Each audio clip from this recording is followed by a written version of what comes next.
There is one thing in the lore and in the fandom that upsets me to absolutely no end.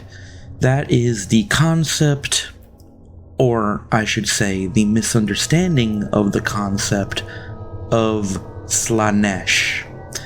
Slaanesh, if you look in the meme culture and all that other shit, people who don't read much into Warhammer, you would think that Slaanesh is drug, sex, rock and roll.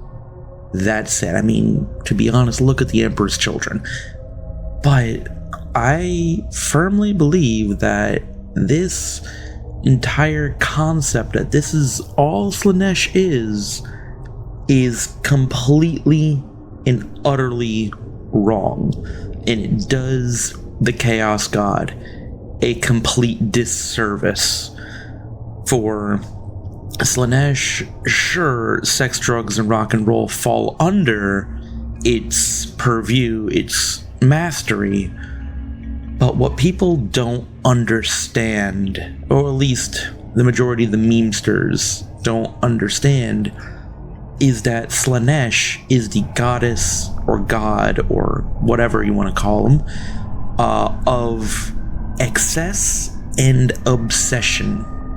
That anybody, for anything, for any reason, can fall under Slaaneshi corruption.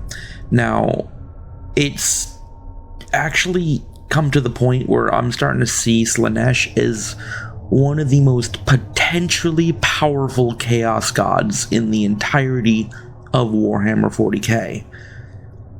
Now, the top reigning chaos god would of course be Khorne, the blood god, god of battle, slaughter, blah blah blah, all that good shit, right?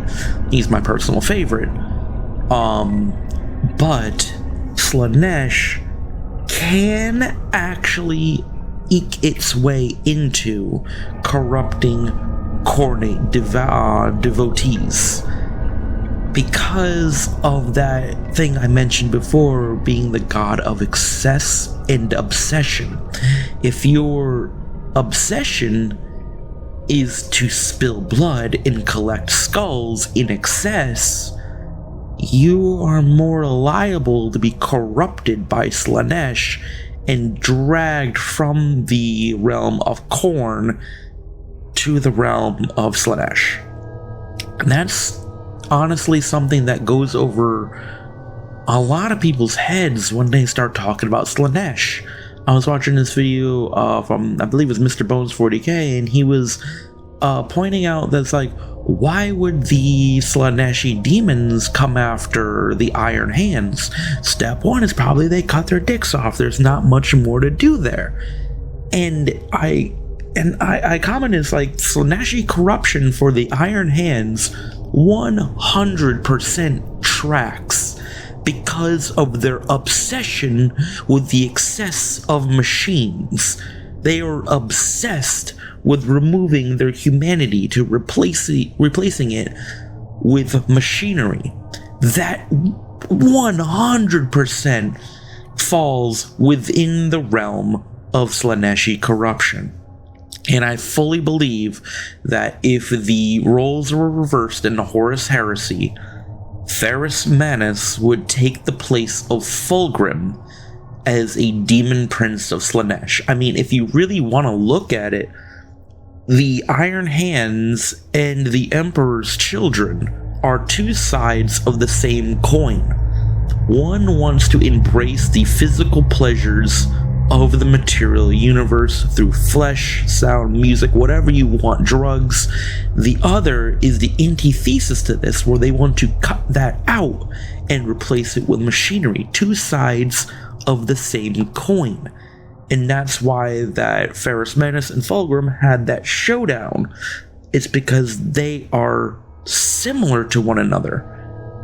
And it made for a good sense of conflict between the legions. One of the flesh, one of the machine. And I believe that is something that a lot of people just tend to overlook, unfortunately, especially within the meme culture of Warhammer 40k. The meme culture, sure, if you know the lore and you understand it, the memes are hilarious.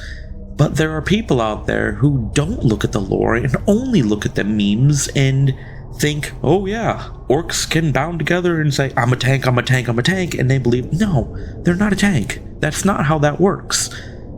And just like that, that's not how Slaanesh works. It's not just sex, drugs, and rock and roll.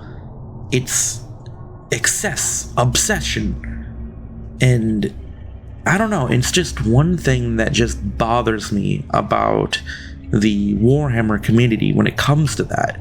It's the Flanderization of some of the Chaos Gods. Like Khorne, I love Khorne. He is the most honest of the Chaos Gods. He straight up tells you, hey, spill blood in my name and I'll make you swole. I'm not gonna mutate you randomly, I'm not gonna use some sort of warp trickery to fuck with you or anything like that. Hey, that's awesome. But it's gotten to the point where he moved away from martial prowess, honor in combat, to just mindless slaughter and destruction. That is cool and all, but I believe that having the martial honor aspect to him makes him a more interesting god, in the same way that not only sex, drugs, rock and roll for Slaanesh makes Slaanesh an interesting god, but the Flanderization is fucking killing them to me. And I just wish people would understand that there is a lot more to these gods than just the surface level memes that they have seen around them. Okay, that's about all I really wanted to cover. That's just a reaction I had to a video I watched, and I just wanted to go ahead and get this out. Alright, see ya.